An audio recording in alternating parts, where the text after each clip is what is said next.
În fiecare an, la 4 aprilie, se marchează Ziua Studentului. Această zi, studenții au întâmpinat-o nemulțumiți de, după cum spun, caosul în domeniul educației, iar marea reformă întreprinsă în 2005, când a fost conformată legea privind învățământul înalt cu procesul de la Bologna, încă nu se aplică în modul în care să amelioreze poziția studenților și calitatea de studii în Serbia. Deprisos este și faptul că unele titluri obținute prin nou proces de studii nu sunt cuprinse în codul de profesii și chiar nici în lista Serviciului Național de Angajare. Încă o problemă cu care se confruntă studenții sunt taxele de școlarizare enorme pentru studenții care se autofinanțează și acestea variază de la facultate la facultate, de la 50.000 la chiar 200.000 dinari, pentru unii acceptabil, pentru unii nu, îngrijorați de greutățile materiale ale lor și ale părinților care pot întrerupe sau îngreuna acest vis.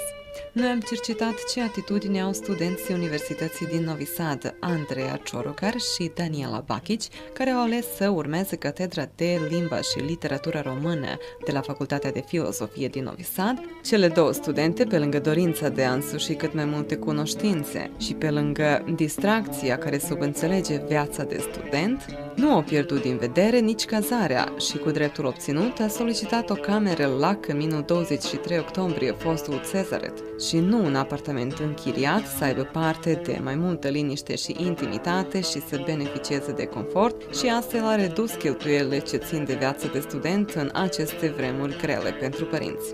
Iată deci că studenții de azi sunt maturi deja la 19 ani și se confruntă cu mari probleme, dar totuși entuziasmul lor nu dispare. Să le auzim. Mă numesc Daniela Bachi.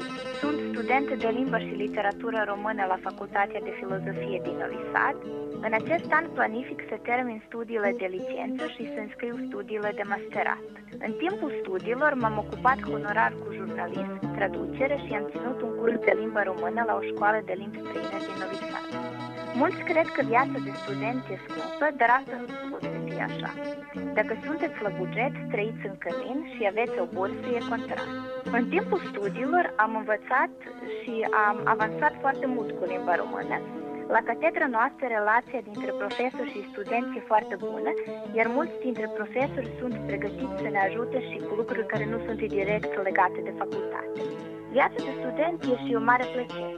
În acest timp faceți cunoștință cu multe persoane, aveți timp și să vă distrați. Eu am aflat și prieteni foarte buni în unii dintre colegi. Andreea Ciorogar, sunt studentă anul 2 la Facultatea de Filozofie în Novi Sad. Eu nu lucrez niciunde, ce am de la părinți, cât ei îmi dau, atâta pot și eu ca să trăiesc cu atâta. Nu e ușor, nu e niciunde ușor, dar nu numai în Serbia. Eu am înscris facultatea din cauza că grupa asta ce merg, din cauza că sunt români în Serbia care nu cunoaște limba sa atât de bine cum eu am vrut ca să o învăț mai bine, să știu tot despre români și despre originea mea, dar și am înscris facultatea din cauza că nu am vrut ca să muncesc deja.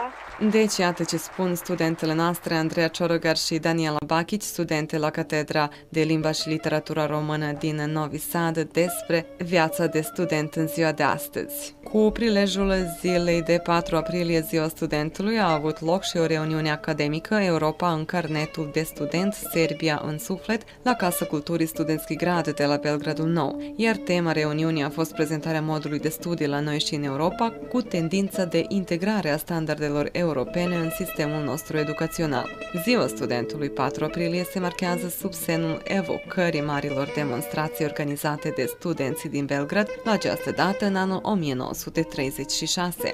În aceste demonstrații îndreptate împotriva consolidării fascismului în Germania a fost asasinat Žarko Marinković, student de drept.